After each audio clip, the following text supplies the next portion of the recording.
Golden era of legends. सुहानी यादों का सुहाना सफर। हेलो और आज के इस खास एक्सप्लेनर में आपका स्वागत है। आज हम बात करने वाले हैं बॉलीवुड की एक ऐसी धुन की जिसे हम सब ने सुना है, गुनगुनाया है और जिस पर जम के डांस भी किया है। लेकिन क्या आपको पता है कि इस टाइमलेस मेलोडी को शुरू में पूरी तरह से नकार दिया गया था? जी हां, आज हम एक ऐसी ही कालजयी धुन के दिलचस्प सफर पर चलेंगे जिसने हर तरह के रिजेक्शन को पार करके इतिहास रच दिया।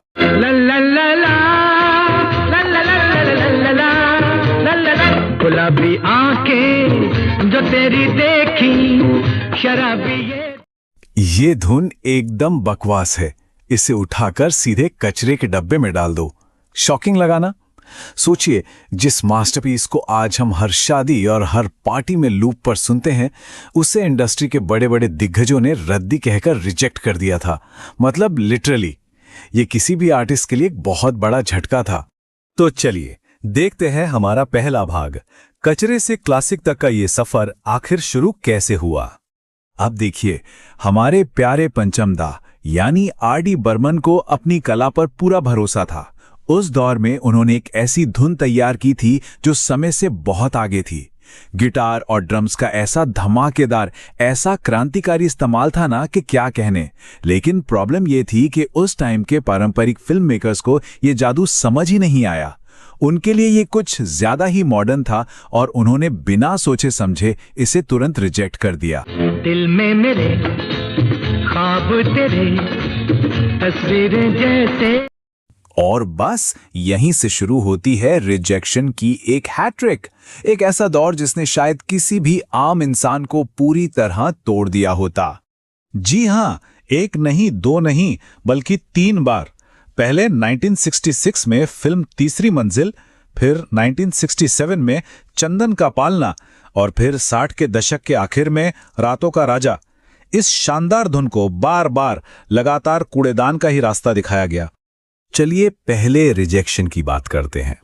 फिल्म तीसरी मंजिल के टाइम पर जब पंचम दा ने बड़े ही उत्साह के साथ ये धुन निर्माता नासिर हुसैन और निर्देशक विजय आनंद को सुनाई, तो जानते उन्होंने क्या कहा? उन्होंने कहा कि ये धुन बहुत तेज है। जिस हाई टेम्पो और एनर्जी को आज हम इस गाने की जान मानते हैं ना, उसी एनर्जी को उन्होंने फिल्म की कहानी का फ्लो तोड़ने वाली खामी बता दिया। कमाल है ना? दूसरा रिजेक्शन तो और भी फनी था।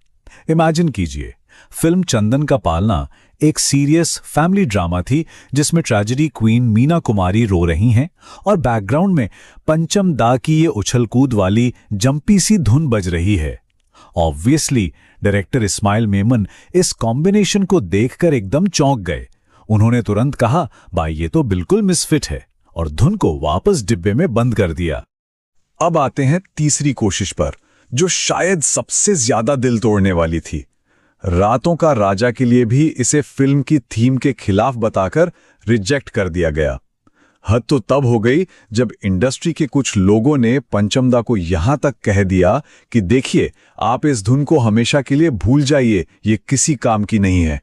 जरा सोचिए, एक आर्टिस्ट के लिए अपनी सबसे बेहतरीन क्रिएशन के बारे में ऐसा सुनना कितना डीमोटिवेटिंग रहा होगा। लेकिन कहते हैं ना, हर रात के बाद सवेरा होता है। अब आता है हमारा तीसरा भाग, द ट्रेन का टर्निंग पॉइंट। साल था 1970। ये वो टर्निंग पॉइंट था, वो लकी साल जिसका इस ठुकराई हुई धुन को सालों से इंतजार था। फाइनली किस्मत के दरवाजे खुलने वाले थे। और यहां किस्मत का खेल देखिए। फिल्म द ट्रेन के लिए आर.डी. बर्मन मेकर्स की पहली पसंद थे ही नहीं। सच में निर्माता रमेश बहल पहले लक्ष्मीकांत प्यारेलाल के पास गए, पर वहां बात नहीं बनी।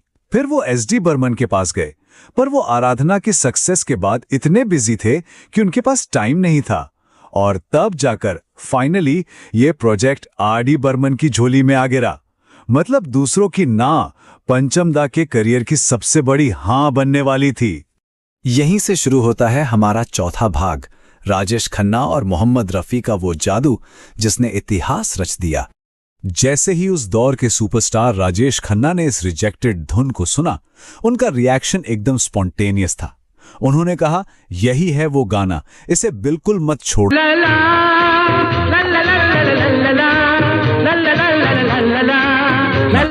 राजेश खन्ना के इस एक वाक्य ने, उनके इस एक्साइटमेंट ने उन तमाम पुराने रिजेक्शंस के श्राप को जैसे एक झटके में तोड़ दिया।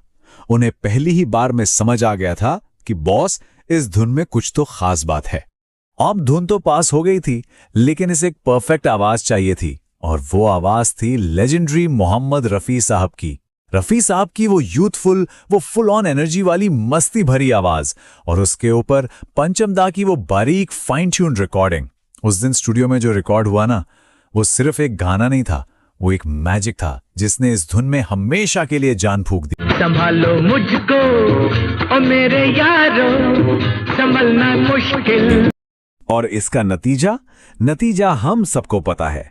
गुलाबी आंखें जो तेरी देखी, ये गाना रातों रात एक ऐसा सेंसेशन बन गया, एक ऐसा ब्लॉकबस्टर हिट हुआ कि लोग सिर्फ और सिर्फ इस गाने को बड़े पर्दे पर देखने के लिए बार बार सिनेमा घरों की टिकटें खरीदने लगे। जिस धुन को कभी कचरा कहा गया था, वो अब थिएटर्स में हाउसफुल के बोर्ड लगवा रही थी। तो चलिए अब आते हैं आखिरी भाग पर, इस गाने का 56 साल का बेजोड़ सफर। देखिए, ये गाना इतना वर्सेटाइल है ना कि आज की जनरेशन भी इस पर थिरकते है। 2012 में स्टूडेंट ऑफ द ईयर में आलिया भट्ट वाला वर्जन याद है आपको? या फिर 2017 की फिल्म नूर में अमाल मलिक और तुलसी कुमार का वो ईडीएम रिक्रिएट। गुलाबी आंखें तेरी देखी, दीवाना हर दिल हो गया। गुलाबी आंखें जो तेरी देखी, शराबी ये दिल हो गया। और हाँ, YouTube पर सनम बैंड के उस अकॉस्टिक कवर को कैसे भूल सकते हैं, जिससे करोड़ों व्यूज मिले हैं। गुलाबी आंखें जो तेरी देखी, शराबी ये दिल। हर पीढ़ी ने इस गाने को अपने अपने तरीके से प्यार दिया है, पर सच कहूं, इन तमाम शानदार कवर्स और रीमिक्स के बावजूद जो बात 1970s के उस ओरिजिनल वर्जन में है, वो कहीं और नहीं। मोहम्मद रफी साहब की वो जादुई आवाज और पंचम दा के उस ओरिजिनल म्यूजिक में जो सुकून है, जो एक रूहानी सा एहसास है, उसे आज तक कोई बीट नहीं कर पाया है। वो बस अनमैच्ड है। तो इस पूरे एक्सप्लेनर से हमें क्या टेक अवे मिलता है? सबसे बड़ी सीख यही है कि अपने काम पर, अपनी कला पर भरोसा रखिए। रिजेक्शंस तो आते जाते रहेंगे, उन्हें इग्नोर करना सीखिए।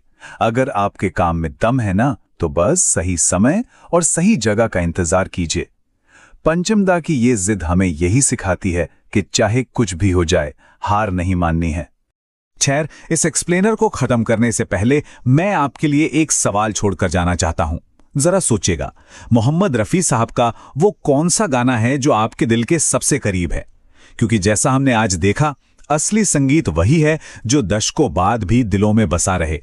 इस पर जरूर गौर दीजिएगा। आज के लिए बस इतना ही। शुक्रिया। अगर ये वीडियो पसंद आई हो तो इसे लाइक करें और हमारे चैनल को सब्सक्राइब करें।